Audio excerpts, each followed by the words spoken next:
Hello everyone, welcome you all. আশা করি নতুন বছরে সবাই ভালো আছো এবং ভালো থাকবে। এই ভিডিওটি বর্তমান আবহাওয়ার উপর ভিত্তি করে তৈরি, কারণ এখন শীতের মরশুম চলছে।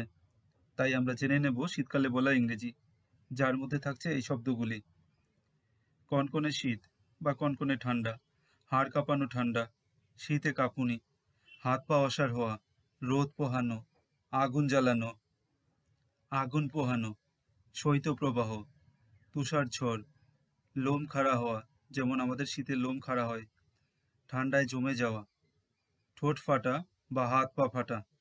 এদের ইংরেজি জানার সাথে সাথে আমরা অনেক সুন্দর সুন্দর সেন্টেন্সেসও শিখবো এখানে, যেগুলো বর্তমানে আমরা ইংলিশ নিউজ পেপার খুললেই দেখতে পাই। তাহলে চলো শুরু করা যাক। আমরা প্রথমে দেখে নিচ্ছি কনকনে শীত বা কনকনে ঠান্ডা এর ইংরেজি কি, কারণ এখন সব জায়গায় কনকনে ঠান্ডা পড়ছে। তো এর ইংরেজি হচ্ছে বাইটিং কোল্ড। Biting cold. কনকনে ঠান্ডা বলতে বোঝায় অত্যন্ত ঠান্ডা, যা শরীর ব্যথার কারণ হয়।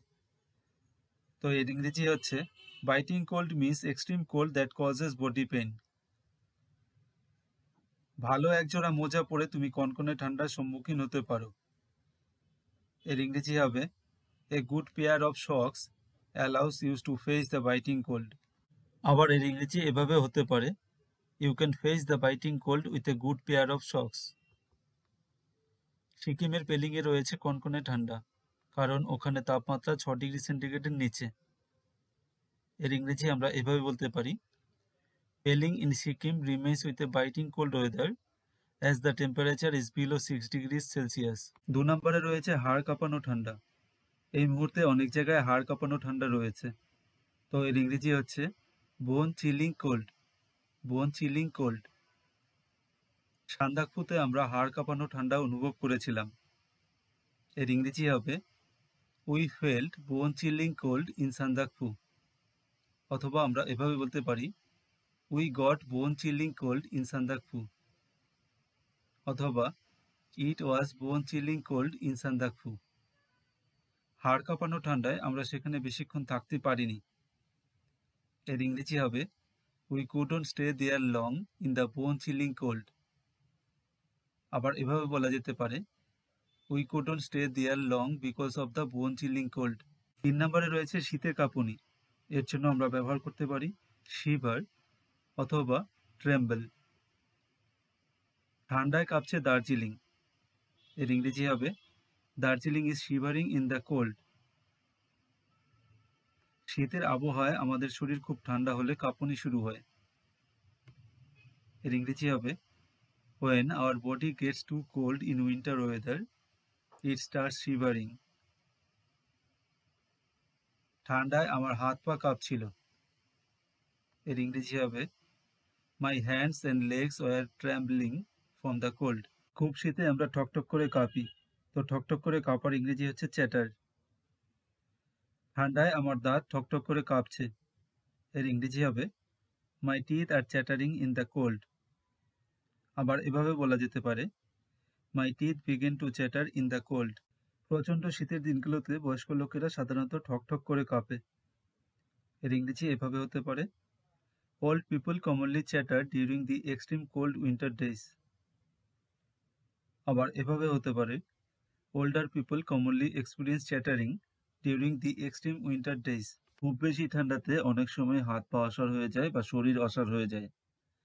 তো হাত পা অসাড় হয়ে যাওয়া বা শরীর অসাড় হয়ে যাওয়া এর ইংরেজি হচ্ছে নাম। নাম। ঠান্ডায় তার হাত পা অসাড় হয়ে যায়। এর ইংরেজি হবে his or her hands and legs are numb with cold। আবার এভাবে বলা যেতে পারে, his or her hands and legs go numb with cold। এভাবেও বলতে পারি আমরা, his or her hands and legs become numb with cold। এত ঠান্ডা যে আমার আঙ্গুলগুলো অসাড় হয়ে গেছে। এর ইংরেজি হবে it is so cold that my fingers have gone numb। অথবা এভাবে বলা যেতে পারে, it is extremely cold that my fingers have gone numb। এবারে দেখে নেব রোদ পোহানোর ইংরেজি কি। শুয়ে বা বসে রোদ পোহানোর ইংরেজি হচ্ছে বাস্ক। আবার রোদ পোহানোর ইংরেজি সানবেইদও হতে পারে। আমি বসে বসে রোদ পোহাই। এর ইংরেজি হবে I sit basking in the Sunshine. শীতকালে আমরা রোদ পোহাই। এবারে দেখে নেব এর ইংরেজি কি হচ্ছে। এর ইংরেজি হতে পারে উই সানবেথ ইন উইন্টার, আবার হতে পারে উই বাস্ক ইন উইন্টার, আবার হতে পারে we take sunbath in winter, আবার এভাবেও হতে পারে we enjoy sunshine in winter, আবার এভাবেও হতে পারে we bake in the sun in winter. এবারে দেখে নেব আগুন জ্বালানো এর ইংরেজি। এর ইংরেজির জন্য আমরা ব্যবহার করতে পারি এই ওয়ার্ডগুলোকে কিন্ডেল ফায়ার বা সেট ফায়ার বা ইগনাইট। চলো আগুন জ্বালাই। এর ইংরেজি হবে লেটস সেট এ ফায়ার। আবার এভাবে হতে পারে let's go set A fire.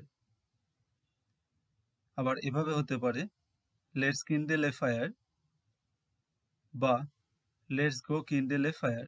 এবারে এই বাক্যটি ভেজা কাঠটিতে সহজে আগুন জ্বালানো যাচ্ছিল না। এর ইংরেজি হবে the wood wouldn't kindle easily. আবার এভাবে হতে পারে the wood wasn't easily ignited. এবারে দেখে নেব আগুন পোহানোর ইংরেজি এবং কিছু সেন্টেন্সেস।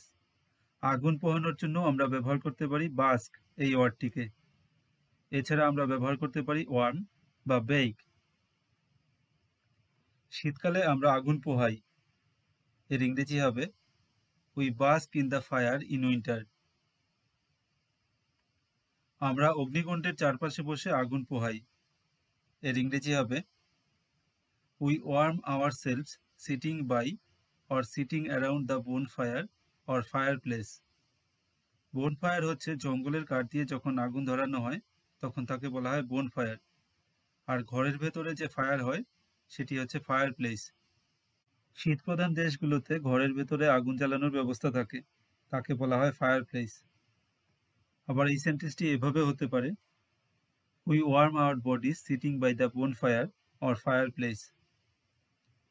আবার এভাবে হতে পারে we are baking our bodies sitting by the bonfire or fire place.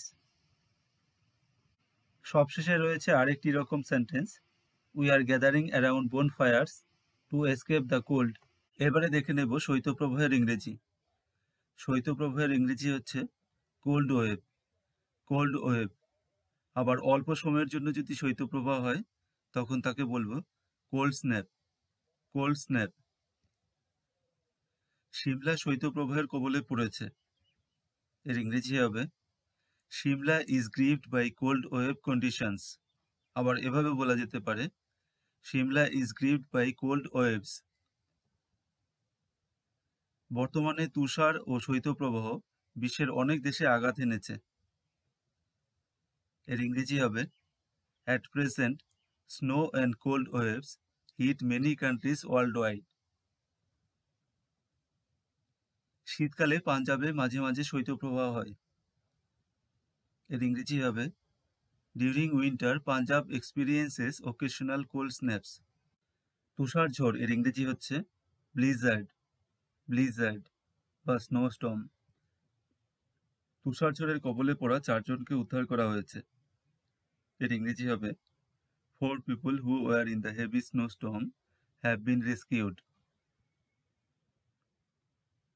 তুষার ঝড়ের সময় গাড়ি চালানো ছিল আমাদের দুঃস্বপ্ন। এর ইংরেজি হবে driving during a snowstorm it was our nightmare. আমরা লাদাখে একটি তুষার ঝড়ে আটকে পড়েছিলাম। এর ইংরেজি আমরা এভাবে বলতে পারি we got stuck in a Blizzard in Ladakh. খুব ঠান্ডাতে বা খুব উত্তেজনায় আমাদের গায়ের লোম খাড়া হতে পারে। তো এর ইংরেজি হবে গুজবাম্পস বা গুজ পিম্পলস বা হরিপিলেশন। খুব ঠান্ডা বা খুব উত্তেজনায় আমাদের গায়ের লোম খাড়া হয়। এর ইংরেজি হবে goosebumps form when we feel too cold or too excited. শীতকালে সকালবেলায় ঠান্ডা জলে স্নান করলে শরীরের লোম খাড়া হতে পারে। এর ইংরেজি হতে পারে এইভাবে bathing in cold water in the morning during winter can form goosebumps or goose pimples or horripilation. এবারে আমরা জেনে নিচ্ছি ঠান্ডায় জমে যাওয়া এর ইংরেজি। ঠান্ডায় জমে যাওয়া এর ইংরেজি হচ্ছে ফ্রিজ। কাশ্মীর -6 ডিগ্রি সেন্টিগ্রেড তাপমাত্রায় জমে যাচ্ছে, এর ইংরেজি হবে Kashmir is freezing at -6 degree Celsius. প্রচণ্ড ঠান্ডার কারণে আজ রাতে আমরা জমে যেতে পারি, এর ইংরেজি হবে we may freeze tonight due to extreme cold. আমরা যখন ফালুটে ছিলাম তখন ঠান্ডাতে জমে যাচ্ছিলাম। ফালুট হচ্ছে কাঞ্চনজঙ্ঘা বেস ক্যাম্পের কাছাকাছি একটি জায়গা, তো এর ইংরেজি হবে When we were in Falud, it was freezing cold. অথবা এভাবে বলতে পারি We were suffering from freezing cold when we were in Falud. শীতের শুষ্ক আবহাওয়ায় অনেক সময় আমাদের ঠোঁট বা গা হাত পা ফাটে। তো ঠোঁট ফাটা বা গা হাত পা ফাটা এর ইংরেজি হতে পারে চ্যাপ বা ক্র্যাক। শীতকালে আমার ঠোঁট এবং হাত প্রায়ই ফাটে, এর ইংরেজি হবে My lips and hands often chap in winter. ঠোঁট ফাটার জন্য চ্যাপ এই ওয়ার্ডটিকে বেশি ব্যবহার করা হয়। শুষ্ক এবং ঠান্ডা আবহাওয়ায় আমার ঠোঁট ফেটেছিল, এর ইংরেজি হতে পারে এইভাবে The dry and cold weather had chapped my lips. Or The dry and cold weather made my lips chap or crack. শীতে ত্বকের আর্দ্রতা কমে যাওয়ার কারণে পায়ের গোড়ালি ফাটে। এবার পায়ের গোড়ালি ফাটার ইংরেজি হচ্ছে cracked heel. তো সেন্টেন্সটি হবে Cracked heel occurs due to loss of skin moisture in winter. শীতের আবহাওয়া নিয়ে বা শীত সম্পর্কে আরও ইংরেজি জানতে এই চ্যানেলটিকে অবশ্যই ফলো করো। Thanks for watching. Have a great day.